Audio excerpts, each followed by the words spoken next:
आज की वीडियो में हम बात करेंगे कि हम हाइपरटेंशन को यानी हाई ब्लड प्रेशर को घर पर ही विदाउट एनी मेडिसिन कैसे मैनेज कर सकते हैं।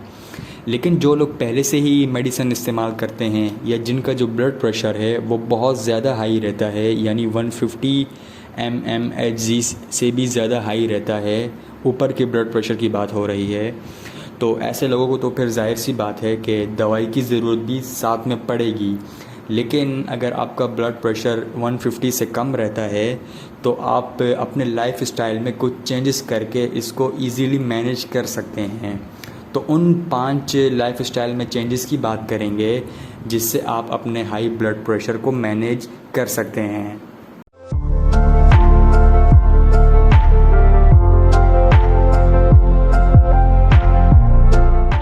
तो अगर आप हाइपरटेंशन के मरीज़ हैं, आपका बीपी हाई रहता है, तो आपने ये तो बहुत सुना होगा कि आपने लो सोडियम डाइट लेनी है, यानी आपने नमक का इस्तेमाल बहुत कम करना है। लेकिन कितना कम करना है ये कोई नहीं बताता। तो बात करते हैं कि हमें कितना नमक इस्तेमाल करना चाहिए अगर आप हाइपरटेंशन के मरीज़ हैं। तो WHO के मुताबिक अगर आप 5 ग्राम से कम नमक इस्तेमाल करते हैं 24 घंटे में तो आप सेव हैं, मतलब कोई आप हाई रिस्क पर नहीं होंगे किसी बीमारी के। और अमूमन अगर आप फास्ट फूड का इस्तेमाल नहीं करते, बाहर के खाने आप बहुत कम खाते हैं और आप खाने में भी बहुत ज़्यादा नमक पसंद नहीं करते, तो इसका मतलब है कि आप एक दिन में 3 ग्राम तक नमक इस्तेमाल करते हैं। अगर आप बहुत ज़्यादा नमक इस्तेमाल नहीं करते और आप बाहर के खाने भी नहीं खाते ज़्यादा, तो इसका मतलब है कि आप तकरीबन 3 ग्राम नमक इस्तेमाल कर रहे हैं दिन में। लेकिन हमारी बॉडी को जो नीड होती है वो सिर्फ 0.5 ग्राम नीड होती है हमारी बॉडी को 24 घंटे में नमक की, यानी 500 mg।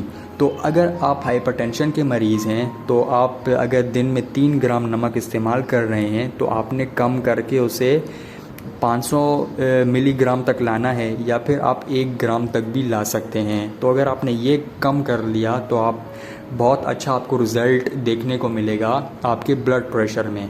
तो अभी हम इसको कैसे कम करें, तो इसके लिए एक सिंपल सा तरीका ये है कि आप खाने में जो कुछ भी नमक इस्तेमाल करते हैं आपने वही इस्तेमाल करना है, नॉर्मल, बहुत ज़्यादा नहीं रखना। जितना नॉर्मल हस्ब ज़रूरत आप नमक इस्तेमाल करते हैं आप वो बिल्कुल इस्तेमाल करते रहें। लेकिन आपने एक्स्ट्रा नमक नहीं लेना, सलाद की सूरत में, चटनी की सूरत में, रायते की सूरत में, या बहुत ज़्यादा आपने फ़ास्ट फूड इस्तेमाल नहीं करना, बाहर के खाने इस्तेमाल नहीं करने। तो अगर आप सिर्फ घर में ही हस्ब ज़रूरत अगर नमक इस्तेमाल कर रहे हैं तो इसका मतलब है कि आपकी जो डाइट है उसके अंदर लो सोडियम है, यानी उसमें नमक की मिक़दार कम है। तो बिल्कुल ये एक बड़ा अच्छा तरीका है कि आपने सिर्फ हस्ब ज़रूरत नमक इस्तेमाल करना है अपने खाने में, और एक्सटर्नल नमक यानी एक्स्ट्रा नमक आपने बिल्कुल भी इस्तेमाल नहीं करना चटनी की सूरत में, रायते की सूरत में, या सलाद की सूरत में, या बाहर के फ़ास्ट फूड की सूरत में। तो अगर आप ये करने में कामयाब हो जाते हैं तो आपको बहुत ही अच्छा रिज़ल्ट देखने को मिलेगा अपने ब्लड प्रेशर में। हमारा जो अगला पॉइंट है वो है रेगुलर एक्सरसाइज। अब अगर आप हाइपरटेंशन के मरीज़ हैं तो आपने ये बहुत सुना होगा कि जाकर एक्सरसाइज करें ताकि आपका ब्लड प्रेशर नॉर्मल हो। लेकिन प्रॉब्लम ये है कि आजकल जो हमारी ज़िंदगी है वो इतनी ज़्यादा फास्ट हो चुकी है और हमारे पास बिल्कुल भी वक्त नहीं होता कि हम जाकर जिम में जाकर 1-2 घंटे एक्सरसाइज करके अपने ब्लड प्रेशर को मैनेज कर सकें। तो फिर इसका क्या तरीका है उसकी बात कर लेते हैं।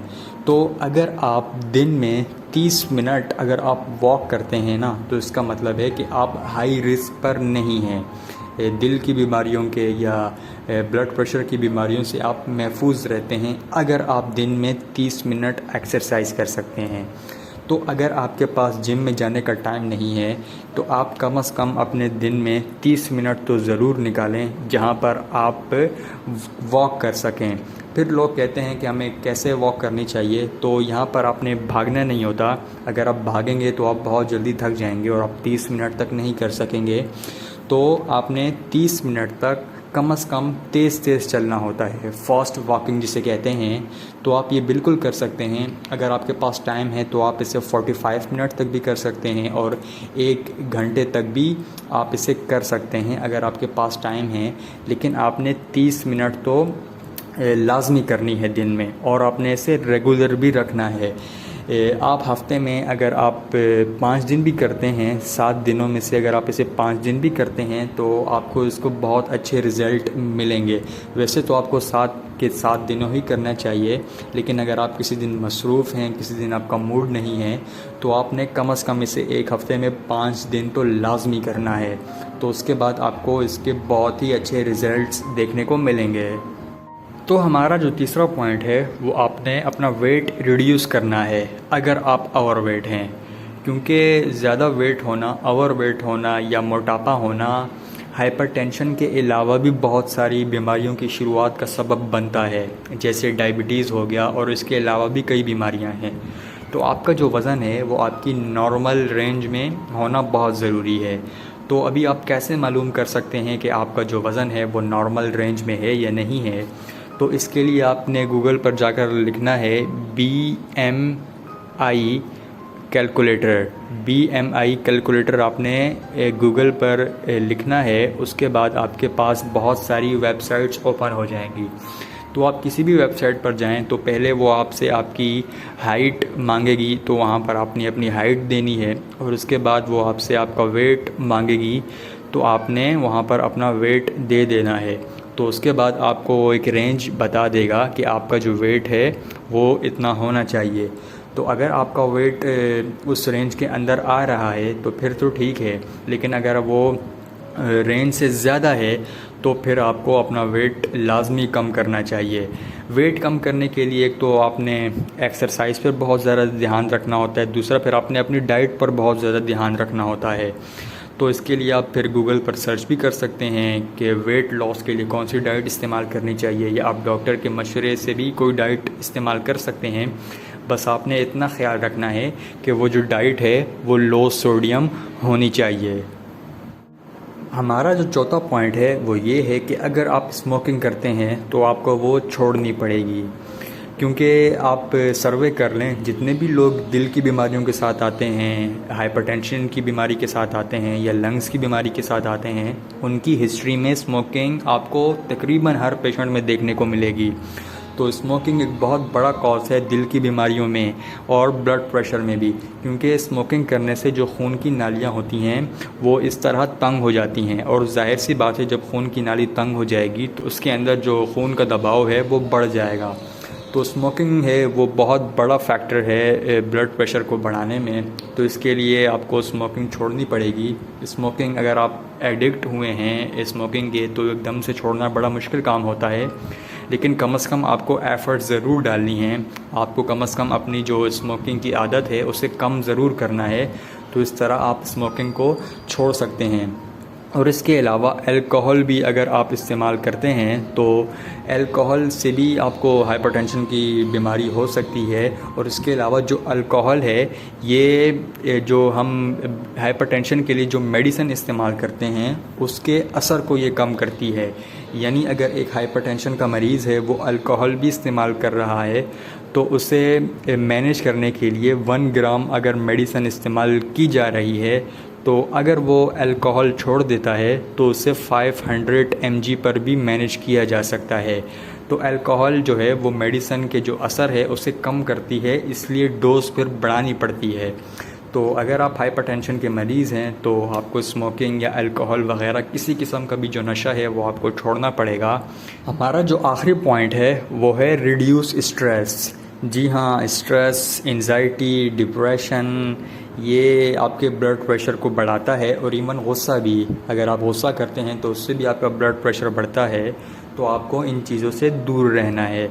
अब ये बात बिल्कुल भी प्रैक्टिकल नहीं लगती कि आप स्ट्रेस से दूर रहें, क्योंकि आजकल हमारी ज़िंदगी में इतनी मुश्किलात हैं, इतनी टेंशन है, इतना स्ट्रगल है कि ये कहना बड़ा मुश्किल है कि आप स्ट्रेस से दूर रहें। लेकिन फिर भी आपको इसे मैनेज करना आना चाहिए। क्योंकि स्ट्रेस हो गया, एंजाइटी हो गई, डिप्रेशन हो गई, ये ज़िंदगी के पार्ट ही हैं। ये हमेशा ज़िंदगी में चलते ही रहेंगे। कभी भी कोई ऐसा फेज़ नहीं आता जब इंसान इन चीज़ों से दूर निकल जाता है। तो आपको इसे अच्छे से मैनेज करना आना चाहिए। आपके अंदर सेल्फ बिलीव होना चाहिए। फॉर एग्ज़ाम्पल, अगर आप स्टूडेंट हैं तो स्टूडेंट की जो बहुत बड़ी स्ट्रगल होती है वो एक जॉब हासिल करना होती है। तो आपके अंदर कम से कम इतना सेल्फ बिलीव होना चाहिए कि अगर मुझे मेरी पसंद की जॉब भी ना मिली तो ऐसा नहीं होगा कि मैं भूखा मर जाऊंगा, मैं कम से कम एक ढंग की ज़िंदगी तो गुजार ही लूँगा। तो इस तरह आपको अपने स्ट्रेस से मैनेज करना आना चाहिए। तो ये थी हमारी वीडियो। उम्मीद करता हूँ आपने इससे कुछ ना कुछ ज़रूर सीखा होगा।